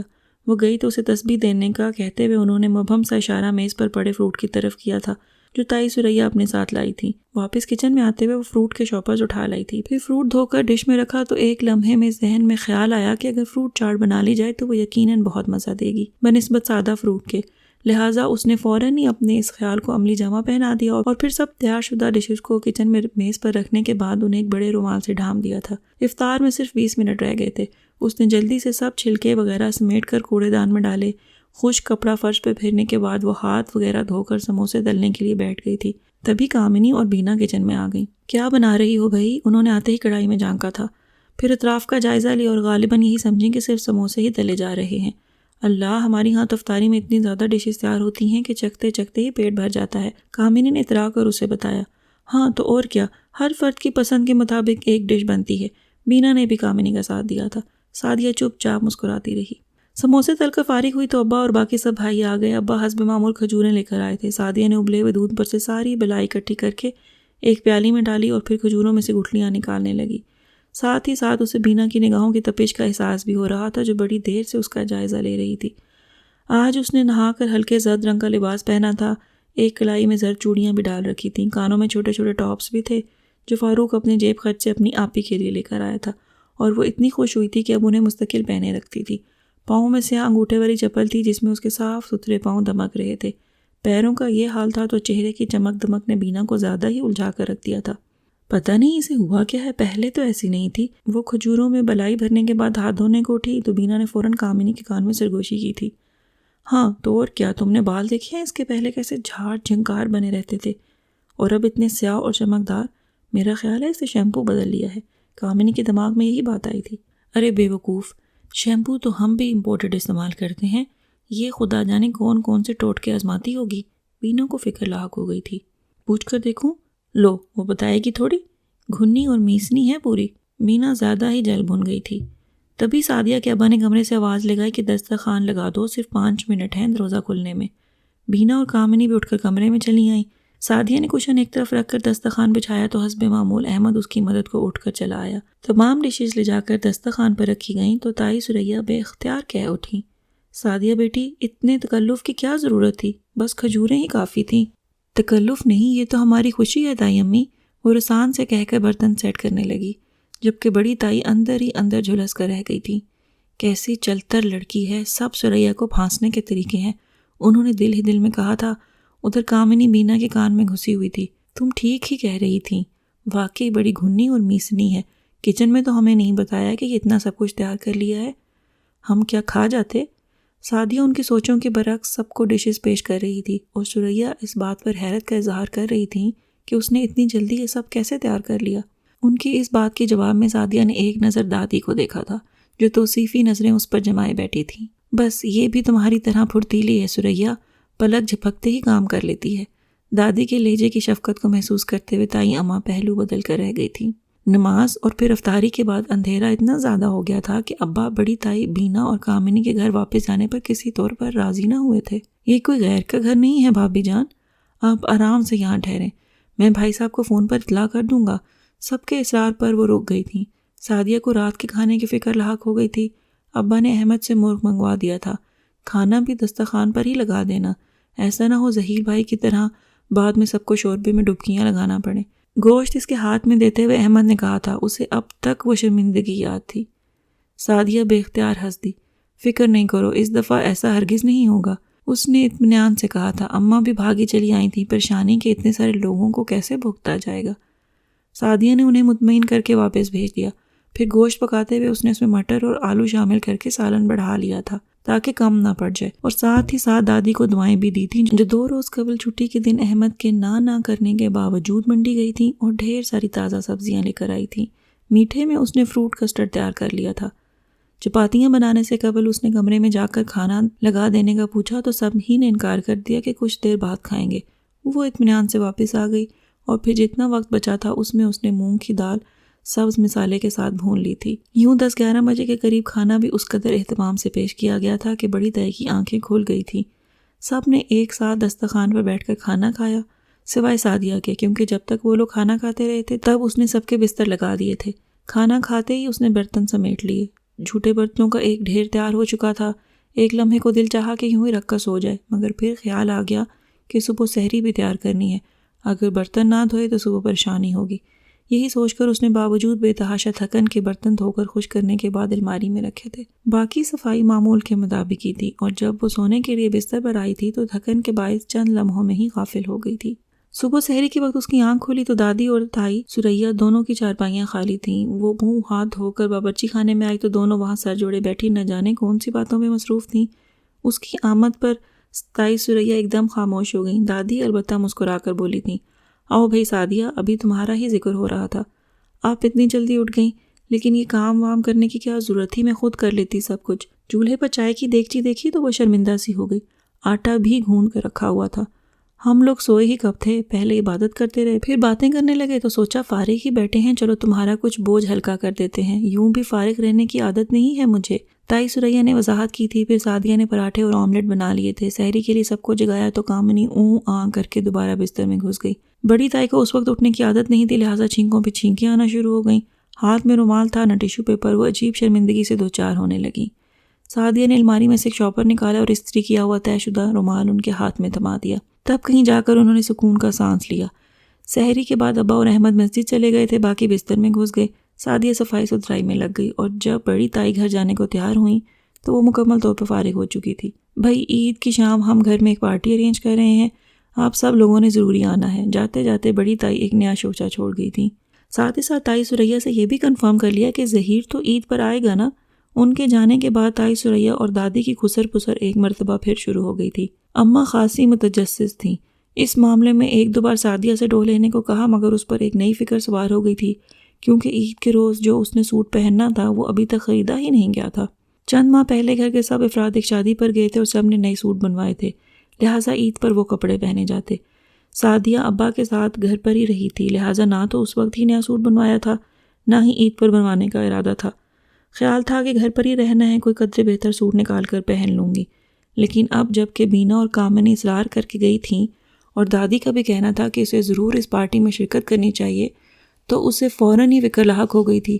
سارے ٹرنک اور صندوق کھنگالنے کے بعد اسے ہلکے گلابی رنگ کا سوٹ ملا تھا۔ اسے ہی غنیمت جان کر گہرے رنگ کے دھاگے منگوائے اور اس پر کڑھائی شروع کر دی۔ رات کو کھانے سے فارغ ہو کر سب لوگ عبادت میں مصروف ہو جاتے، کیونکہ رمضان المبارک کے آخری ایام تھے۔ سحری کے وقت سب لوگ سو جاتے مگر وہ کڑھائی کرنا شروع ہو جاتی۔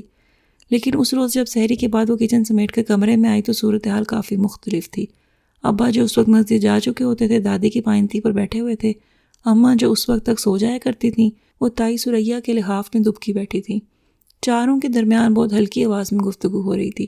اس نے کمرے میں قدم رکھا تو سب ایک دم خاموش ہو گئے۔ وہ عجیب سی شرمندگی محسوس کرتے ہوئے اپنی قمیض اور فریم اٹھا کر دوسرے کمرے میں آ گئی۔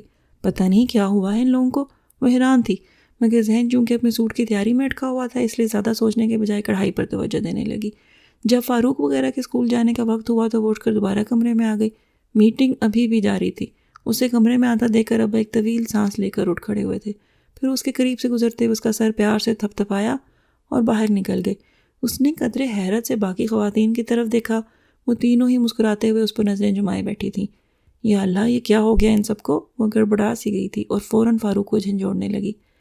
آج 27واں روزہ تھا۔ وہ سب افطاری کے لیے بیٹھے ہی تھے جب دروازہ بجنے لگا۔ احمد بڑبڑاتا ہوا دسترخوان سے اٹھ گیا تھا، لیکن جب واپس آیا تو مسکراتی آواز میں اماں کو پکار کر کہہ رہا تھا کہ دیکھیں کون آیا ہے۔ اس کے پیچھے پیچھے ظہیر کمرے میں داخل ہوا تھا اور ابھی وہ سب سے ٹھیک طرح سے مل بھی نہیں پایا تھا کہ سائرن بجنے لگا۔ بیٹھو بھائی بیٹھو، پہلے روزہ افطار کرو۔ ابا نے فوراً ہی سب کو متوجہ کیا تھا۔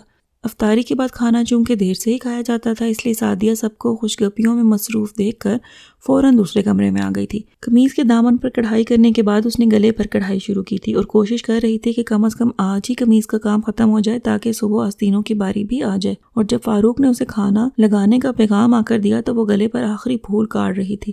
بس ابھی آئی۔ اسے واپس بھیج کر اس نے قمیض کو فریم سے نکالا اور دھاگے سوئیاں سمیٹ کر قمیض اٹھائے کمرے کی طرف بھاگی۔ وہ قمیض دادی کو دکھانا چاہ رہی تھی کیونکہ یہ کڑھائی اس نے انہی سے سیکھی تھی۔ دادی اماں دیکھیں، اپنی ہی روانی میں کہتے ہوئے وہ تیزی سے کمرے میں داخل ہوئی تھی کہ اگلے ہی پل پوری قوت سے ظہیر نعمان سے ٹکرا گئی تھی، جو چائے کا ایک کپ ہاتھ میں لیے دادی اماں کی طرف بڑھ رہے تھے۔ اس زوردار ٹکر کے نتیجے میں چائے کا کپ اس کے ہاتھ سے چھوٹ گیا تھا۔ سعدیہ نے لڑکھڑاتے ہوئے فوری طور پر دروازے کے پٹ کو تھام کر خود کو گرنے سے بچا لیا تھا، لیکن جب حواس قدرے بحال ہوئے تو وہ ایک دم چیخ اٹھی تھی۔ اس کی نئی قمیض زمین پر گری ہوئی تھی اور اس پر چائے کا کپ کرچیوں کی صورت میں پڑا تھا۔ ایک جھٹکے سے اس نے قمیض کو اٹھایا مگر جو ہونا تھا وہ ہو چکا تھا۔ قمیض پر چائے کے بدنما دھبے دیکھ کر اسے اور تو کچھ نہیں سوجا تھا۔ قمیض گول مول کر کے دوبارہ وہیں پھینکی اور خود زور زور سے روتی ہوئی باہر بھاگ آئی تھی۔ اس کے باہر نکلتے ہی کمرے میں بیٹھے باقی افراد میں جان پڑ گئی۔ سریا نے تو ہوش میں آتے ہی ظہیر کو ڈانٹنا پھٹکارنا شروع کر دیا تھا۔ وہ بیچارہ پہلے ہی خنک بنا کھڑا تھا، اب مزید سر جھکا لیا تھا۔ اماں بیچاری شرمندہ ہو کر رہ گئیں۔ ارے آپا رہنے دو، وہ بے وقوف ہے، ذرا سی بات ہوئی نہیں اور رونے بیٹھ گئی، ابھی خود ہی ٹھیک ہو کر واپس آ جائے گی۔ ایک قمیض کے پیچھے اتنے لوگوں کو ناحق پریشان کر دیا۔ وہ فوراً اٹھ کر کرچیاں سمیٹنے کے بعد باہر نکل گئی تھیں اور الٹا جا کر سعدیہ پر ہی برسنے لگی تھیں، جو ابھی تک دونوں بازوں میں منہ چھپائے روئے چلی جا رہی تھی۔ غضب خدا کا، سوٹ پر ذرا سی چائے گر گئی اور اب اس نواب زادی نے پورا گھر سر پر اٹھا لیا۔ اس سے تو اچھا تھا اس کو فوراً دھو لیتی، اسی وقت صاف ہو جاتا۔ وہ دھیمی آواز میں اسے ڈانٹے جا رہی تھی۔ دھونے سے کیسے صاف ہو جاتا؟ کاٹن سے چائے کا داغ اترا ہے کبھی؟ وہ روتے روتے بولی تھی۔ تو پہلے ہی ڈھنگ سے کام کر لیا کرو، منہ اٹھائے بھاگی چلے آ رہی تھی۔ غلطی بھی تمہاری ہی تھی اور اس پر ڈانٹ پڑوا دی ظہیر کو۔ کیسے شرمندہ کھڑا تھا بیچارہ سب کے درمیان۔ چلو بس کرو ابھی ٹسوے بہانہ، تمہاری دادی کے پاس 20 نسخے ہوتے ہیں، کوئی ٹوٹکا پوچھ لینا، اتر جائیں گے چائے کے داغ بھی۔ آخر میں انہوں نے تسلی دی۔ اور اگر نہ اترے تو؟ آنسو پوچھتے ہوئے اس نے کہا تو اماں پلٹ کر غصے سے اسے گھورنے لگی۔ تو مت جانا پارٹی پر، گھر پر ہی رہ لینا، وہ کہہ کر باہر نکل گئیں۔ ان کی بات پر اس نے ایک بار پھر کھل کر آنسو بہانے چاہے مگر عین اسی وقت اماں پھر پلٹ آئیں۔ خبردار جب دوبارہ شروع ہوئیں، اٹھو اور چل کر کھانا لگاؤ سب کے لیے۔ اماں کے سخت لہجے پر اٹھتے اٹھتے اس نے 2-4 آنسو مزید بہائے اور پھر بھیگی پلکوں سرخ ہوتی ناک کے ساتھ دسترخوان لگا کر احمد کے ہاتھ سب چیزیں بھجوا دیں۔ وہ رات اس نے عبادت کرتے ہوئے اور روتے ہوئے گزاری تھی۔ اگلی صبح دادی نے خوب تسلی دی، کئی ٹوٹکے بتائے اور دلاسا دیا کہ سوٹ نہ بھی سل سکا تو وہ اسے نیا سوٹ لا دیں گی۔ کہاں سے دلا دیں گی؟ آج 28واں روزہ ہے، اگر 29 کی عید ہو گئی؟ وہ دل ہی دل میں کٹتی رہی۔ صفائی کرتے ہوئے دیکھا اماں نے سوٹ دھو کر رات کو ہی پھیلا دیا تھا۔ لیکن ہلکے ہلکے داغ جوں کے تو موجود تھے۔ وہ اس قدر بددل ہوئی تھی کہ دادی کا نسخہ آزمانے کی کوشش بھی نہیں کی، قمیض یوں ہی گول مول کر کے ٹرنک میں رکھ دی۔ دل ہی دل میں ظہیر کو خوب کوسا، جس کی بدولت عید کی خوشی کا ستیہ ناس ہو کر رہ گیا تھا۔ اسی روز تائی سریا اور اماں بازار چلی گئیں۔ دادی گھر پہ موجود تھیں۔ انہوں نے ایک بار بھی نہیں پوچھا کہ آیا سوٹ پہننے کے قابل ہوا کہ نہیں۔ ہو سکتا ہے دادی نے نیا سوٹ منگوا لیا ہو، ایک خیال اس کے دل میں آیا تھا۔ اسی امید کے سہارے باقی کا سارا دن ٹھیک ٹھاک گزار لیا تھا۔ جب تائی اور اماں بازار سے آئیں، وہ افطاری بنانے کے لیے کچن میں مصروف تھی۔ رات کو جب انہوں نے سب کے لیے شاپنگ دکھائی تو ہر شاپر کھلتے وقت اس کے چہرے پہ مسکراہٹ آ جاتی کہ شاید اسی میں سے میرا سوٹ برآمد ہوگا، مگر ایک ایک کر کے سارے شاپرز کھلے اور پھر بند ہو گئے۔ تائی سب گھر والوں کے لیے کچھ نہ کچھ لائی تھیں۔ اس کے لیے بھی چوڑیوں کے 2 سیٹ تھے جو انہوں نے باقی سامان کے ساتھ اماں کو دے دیے تھے۔ اس کے سفر کا پیمانہ لبریز ہوا تو سیدھی چھت پر آ گئی۔ مرغیوں کا ڈربہ بند کرنے کے بہانے وہاں پہلے روک کر اندر کا غبار نکالا، پھر خیال ہی خیال میں ایک ایک فرد کے ساتھ خوب جھگڑا کر کے نیچے اتر آئی۔ اگلی صبح 29واں روزہ تھا۔ بچوں کی چونکہ آج کل چھٹیاں تھیں، اس لیے گھر میں خوب رونق تھی۔ ہر کوئی خواہش کر رہا تھا کہ آج ہی عید کا چاند نظر آ جائے۔ غرض ایک ہنگامہ سا گھر میں مچا ہوا تھا۔ نہ جانے کن باتوں پر کہکے لگ رہے تھے۔ ابا بار بار احمد کو تاکید کر رہے تھے کہ وہ ابھی جا کر دھوبی سے سوٹ لے آئے۔ اماں بیٹی شیر خورمے کے لیے میوہ صاف کر رہی تھیں اور ظفر کو بار بار ڈانٹ بھی رہی تھی۔ تائی سریا دادی کی کان میں گھسی بیٹھی تھی۔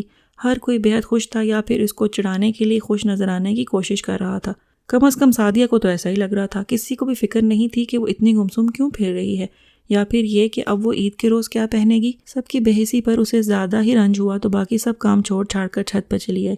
وہاں دھوپ میں جھلنگا سی چارپائی پر لیٹے لیٹے اسے نیند آ گئی، اور جب آنکھ کھلی تو شام کے سائے ہر طرف پھیل رہے تھے۔ اس نے الجھے بالوں کو سمیٹ کر انگلیوں کی مدد سے سنوارتے ہوئے نیچے صحن میں جھانکا۔ خاصی خاموشی چھائی ہوئی تھی۔ صحن میں حسن اور فاروق کھیل رہے تھے، احمد بھی موجود تھا۔ میں ہی پاگل ہوں جو سب کی خدمتیں کر کر کے ہلکان ہوئی جاتی تھی۔ یہاں کسی کو اتنی بھی پرواہ نہیں کہ اوپر آ کر یہی دیکھ لیں سعدیہ مر گئی ہے یا زندہ ہے۔ اسے ایک بار پھر غصہ آ گیا تو سر سے پاؤں تک دوپٹہ تان کر دوبارہ لیٹ گئی۔ آس پڑوس سے کھانا پکنے کی خوشبوئیں آنا شروع ہو گئی تھیں۔ اس نے بھی ٹھان لی تھی کہ آج اس وقت تک نیچے نہیں اترے گی جب تک کوئی بلانے نہیں آئے گا۔ تھوڑا وقت مزید سے رکھ گیا تھا۔ وہ بے چین ہو گئی۔ ان کم بختوں کو کبھی عقل نہیں آئے گی۔ سب سے زیادہ ناراضی بھائیوں سے تھی۔ جب دیکھا کہ افطاری کا وقت سر پہ آ گیا ہے تب وہ خود ہی دانت کچکچاتی پاؤں پٹکتی نیچے اتری تھی۔ افطاری کا وقت بھی ہو گیا اور مجھے کسی نے اٹھایا ہی نہیں، اس نے جان بوجھ کر احمد کے سامنے فاروق سے کہا۔ وہ ظہیر بھائی افطاری کا سامان بازار سے لینے گئے ہیں، انہوں نے ہی منع کر دیا تھا۔ فاروق نے اسے اطلاع دی۔ تبھی دروازہ کھلا اور ظہیر کتنے ہی شاپر سمیت اندر چلا آیا۔ یہ لو بھائی سارا سامان پلیٹوں میں نکال لو۔ اس نے آتے ہی شاپرز اس کی طرف بڑھائے تو وہ کلس کر رہ گئی۔ جب اتنی دور سے لے کر آئے ہیں تو پلیٹوں میں بھی خود ہی نکال لیں۔ وہ پاؤں پٹک کر کمرے میں آ گئی۔ ظہیر نے حیرت سے احمد کو دیکھا۔ وہ بیچارہ کندھے اچکا کر مسکرا دیا تھا۔ سعدیہ کمرے میں گئی تو اماں اور باقی لوگوں کو موجود نہ پا کر خاصی پریشان ہوئی تھی۔ ظفر بیٹھا ہوا تھا۔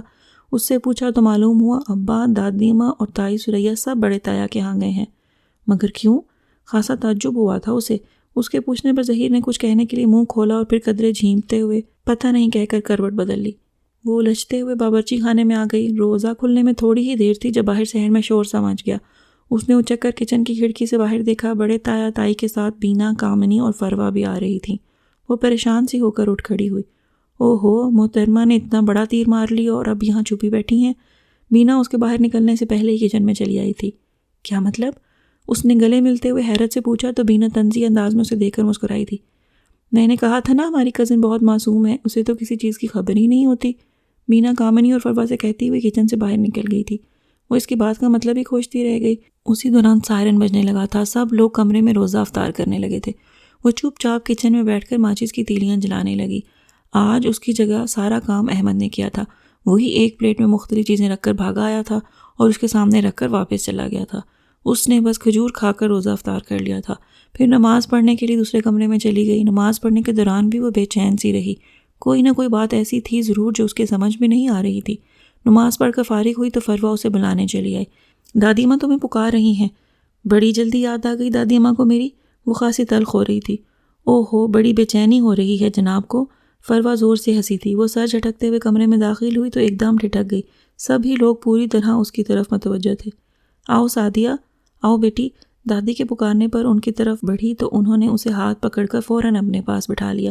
اپنے دونوں ہاتھوں سے اس کے سر پر پیار دینے کے بعد انہوں نے اس کی پیشانی چوم لی تھی۔ تبھی تائی سریا اپنی جگہ سے اٹھی تھیں۔ انہوں نے میز پر چند ڈبے رکھے تھے اور پھر اس کی طرف بڑھی تھیں۔ چھوٹی سی ڈبیا میں سے سونے کی انگوٹھی نکال کر انہوں نے دادی اماں کی طرف بڑھائی تو سعدیہ کے ذہن میں ایک جھماکا سا ہوا تھا۔ بسم اللہ کریں اماں۔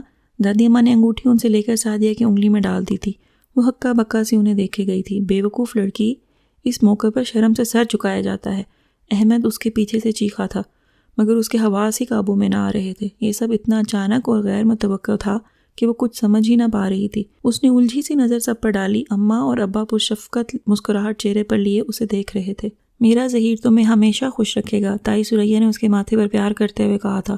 اسے اور تو کچھ نہیں سوجا، چند لمحے ہاتھ میں چمکتی انگوٹھی پر نظر جمائے بیٹھی رہی اور اگلے ہی لمحے دادی ماں کے سینے پر سر رکھ کر پھوٹ پھوٹ کر رو دی۔ ہیں؟ ارے یہ کیا؟ دادی گھبرا گئی تھی جبکہ باقی لوگ بے اختیار ہنس دیے تھے۔ پھر بڑی شفقتوں اور منتوں کے بعد اسے خاموش کروایا گیا تھا۔ احمد سب کا منہ میٹھا کروانے لگا تھا۔ تائی نے مختلف ڈبے کھول کر اس کے سامنے رکھ دیے تھے۔ لو بیٹی دیکھو اور بتاؤ کہ میرے بیٹے کی پسند کیسی ہے۔ تائی سریا نے تھوڑی سی پکڑ کر اس کا چہرہ ذرا اونچا کیا تو جھلملاتے ہوئے جوڑوں کو بس ایک نظر ہی دیکھ سکی تھی۔ ارے سعدیہ کو دیکھ کر اندازہ نہیں ہوتا کہ تمہارے بیٹے کی پسند کیسی ہے؟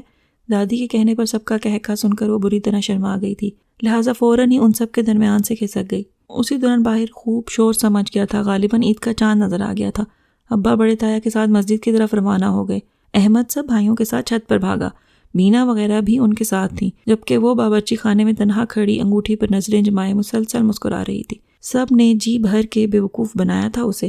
تبھی دروازے پر ہلکا سا کھٹکا ہوا تھا۔ اس نے پلٹ کر دیکھا اور پھر ظہیر نعمان کو آتے دیکھ کر فوراً رخ موڑ لیا۔ وہ ہلکا سا کھنکھار کے اس کے قریب آ کھڑا ہوا تھا۔ عید کا چاند نظر آ گیا ہے، میری طرف سے عید مبارک۔ اس نے اس کے عقب میں کھڑے کھڑے اپنا ہاتھ اس کے سامنے کیا تھا جس میں سونے کا لاکٹ جھول رہا تھا۔ انگوٹھی تو امی نے پہنا دی تھی، میرا خیال ہے لاکٹ میں… جی نہیں، میں خود پہن لوں گی۔ اس نے گھبرا کر فوراً لاکٹ اس کے ہاتھ سے لے لیا تھا۔ ظہیر بے اختیار ہنس کر پلٹنے لگا۔ آپ کو بھی عید مبارک ہو۔ اپنے پیچھے ہلکی سی سرگوشی سن کر وہ ٹھٹک گیا تھا۔ میری عید تو تب ہوگی جب یہ چاند میرے آنگن میں… اس نے قدرے جھک کر اس کا چہرہ دیکھا تھا۔ تبھی دادی نے اسے پکار لیا۔ وہ سٹ پٹا کر سیدھا ہوتے ہوئے پلٹا تو دادی سے ٹکراتے ٹکراتے بچا۔ دادی ماں وہ میں تو… اس سے کچھ نہ بن پایا تو قریب سے گزر کر باہر نکل گیا۔ دادی ماں اس کے جانے کے بعد مسکراتے ہوئے اس کی طرف آ گئیں۔ جانتی ہو وہ کیا کہہ رہا تھا؟ بالکل میرے دل کی بات تھی کہ میری عید تو اس وقت ہوگی جب یہ چاند میرے آنگن میں اترے گا۔ دادی اماں نے کہا تو سعدیہ نے جھیم کر ان کے سینے میں منہ چھپا لیا۔ دادی نے دل ہی دل میں اسے دعاؤں سے نوازتے ہوئے اس کی پیشانی چوم لی تھی۔